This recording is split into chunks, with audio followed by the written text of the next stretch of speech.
Basically what happened was, so I've had asthma my whole life. I've had a couple asthma attacks here and there, nothing as serious as this one, of course. Um, and actually what happened was my parents were out of town, so I was sleeping over one of my aunt's houses.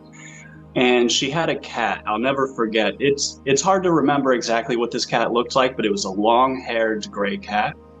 And it would turn out that I am deathly allergic to cats, and we had no idea about this. Um, and so what happened was they go off to bed. I'm in the guest room watching like cartoons or whatever kids do, right? And I'm cuddling with this cat all night long. And it's actually quite funny in hindsight, like all of this happened because of some animal. But I'm cuddling with this cat all night long, and I'm starting to use my inhaler because it's the dander from the cat is making my lungs shut down, but I had no idea. And so over some time, I realized I'm starting to use my inhaler every like 2 or 3 minutes, and it's really just not working anymore. But I didn't want to wake anyone up. And, it's late. It's maybe by now it's like 1 or 2 in the morning. And I run out of medicine completely, and I really start to panic at this point. So I'm like, man, I got to wake up my aunt. And it was kind of funny in hindsight because I know that I'm going to wake her up finally, and I felt so bad. The reason this got so bad was because I waited so long to ask for help. And even as I'm going to wake her up, I'm tiptoeing into her room, like all quiet and stealthy. And, long story short, I told her, hey, listen, my asthma is bothering me. I'm out of medicine. Like, I can't breathe. And it would turn out by the time that I woke her up and told her this, I was actually already dying. It must have been like at least 3 hours had gone by of this. My grandparents lived right up the road. And so my grandfather has asthma as well. He has an inhaler, right? So the plan was to use his inhaler. So the next thing you know, I'm in her car. I'm in the back seat on the left-hand side. My head is like leaning up against the window. And I couldn't even hold my head up anymore. And it's really quite a scary feeling,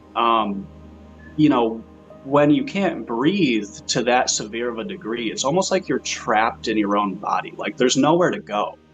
And so it was quite scary. And the next 2 minutes of this, I actually don't remember, but this is what my family told me. Apparently, we get to my grandparents' house and they meet us outside. It must be like 4 in the morning or something. And apparently I tried to take a puff of his inhaler and just fell on my back. And that's when I went, unconscious. I only remember being in the car. And so the way my memory serves me is that I'm in the car, and then all of a sudden I was kind of just surrounded by darkness, not in like a negative way, like almost like the darkness of space, and there was a white light off in the distance, and it seems like it was coming towards me, but in hindsight, I feel as though maybe I was going towards it, or we were being pulled to each other, perhaps. And this white light was accompanied by a sound. It was like an orchestra, not an orchestra, but like a choir. And so it was these two notes, one was higher than the other, and it's hard to explain. I wish I could recreate it for you, but it was very beautiful. It was a very beautiful sound. And by the time I heard this sound, the light was so close to me that I could only see the darkness kind of in the corners of my eye. Of course, I wasn't looking through my eyes, but, that's what it seems like. And quite frankly, then I just woke up in the hospital. It was a very quick glimpse, and the next thing you know, I just opened my eyes. I was in the hospital. People were panicking. I couldn't really even feel my body. I really had no idea what was going on.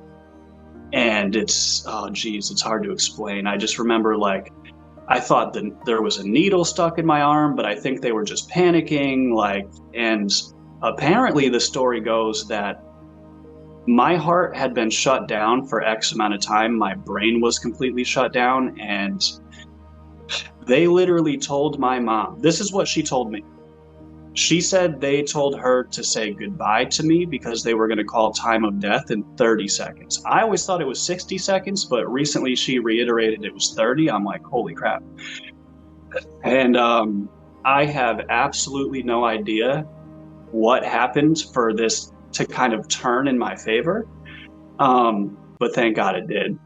And yeah, the next thing you know, I'm in the hospital. I miraculously wake up, and I don't know how soon this was, but then they were asking me questions. And here's the best part of the story. They asked me how I got to the hospital, right? Because they're like asking me my name and where I'm from, and they want to see like if I'm cognitively impaired, you know? And they asked me how I got to the hospital, and I told them that my mother carried me in her arms and walked me to the hospital, which is like ridiculous, you know? But you know, is that something I saw on the other side? I have no idea. Maybe I was just out of it, to be fair. I couldn't tell you, but that's probably the best part of the story. I had an out of body experience like 6 or 7 months ago, and it makes me feel as though I got a little bit more information. Um, and so it's like the near death experience, really, it was limited. It left me wanting so much more information. And then sure enough, 22 years later, when I least expected it, I had this quite random experience that I feel as though it's hard to explain. I feel like I went into like the spirit realm. It's quite difficult to explain, but I could tell that story as well. I was going to bed, and there's a little bit of a premise here. So someone tried to break into my apartment like 2 years ago. Now, the reason that's important is because ever since that happened, when that hallway door opens, it makes like a popping sound. It's like a sticky, loud door. If I'm laying in bed and I hear that door open, I kind of go on high alert, you know, just in case, just to make sure I know where this person is going. And the reason that's relevant is because I was going to sleep, and when I was in this in-between state of consciousness, keep in mind, I think I know how this happened. I'll tell you after. When I was in this in-between state of consciousness, someone opens that door, and for some reason, in that vulnerable state of halfway awake and halfway asleep, it shocked me, literally shocked me so severely, like I felt it run through my whole body, and I jumped up into a sitting position faster than I ever had before. And for some reason, there was a lot of fear involved with this. And I think it's because it shocked me so much. And the second I realized that there was no danger outside, I started descending back into my body. This is like when I realized I was floating above my bed. And I had no control over the descent. It was very slow, like notably slow and notably peaceful as well. And when I was about halfway down, my consciousness started fading out of existence. This is how it felt. And I actually had a conscious thought. I asked myself, is this what it feels like to die? But I was like very peaceful, and I was like okay with this. It was bizarre. And the second that my back hit the bed, I opened my eyes in real life, and I was still laying down on my side. I had never physically moved. I looked at the clock, and it had only been 10 minutes. The first thing I thought of is, okay, I was dreaming. But it had only been 10 minutes. As far as I know, you don't go into REM sleep in like 5 minutes, you know? And I could actually hear my neighbor locking her door from the inside. So everything that happened physically actually happened, but the only difference was I never moved. You know, a lot of people say after their near-death experience that they don't fear death. And to one degree, I can say the same thing. But realistically, I think the way my brain is wired, I'm so analytical that I actually fluctuate between being concerned and not concerned. It depends on which way I'm looking at it. I think one thing that gives me the most comfort is actually in the numbers. I know it sounds silly, but if you think, okay, 8 billion human beings on the planet, that's not including, and we're talking just right now, today, this second, 8 billion human beings. You have birds, you have cats, you have dogs, fish, microorganisms, insects. For every one single human body, there are trillions of microorganisms living on your skin. Like this, and then, so that's just today. If you think of every living organism that's ever been on this planet in its existence, I mean, I feel like the sheer magnitude of those numbers is actually probably what gives me the most comfort. But I will say, after having that out of body experience, it gives me a little bit more.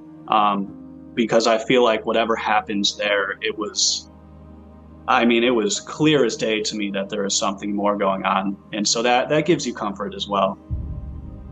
I wish well on people, even people that have done wrong to me or others and this stuff. I really don't wish harm on anyone. It might sound typical, but I wish everyone a life full of love and just great experiences.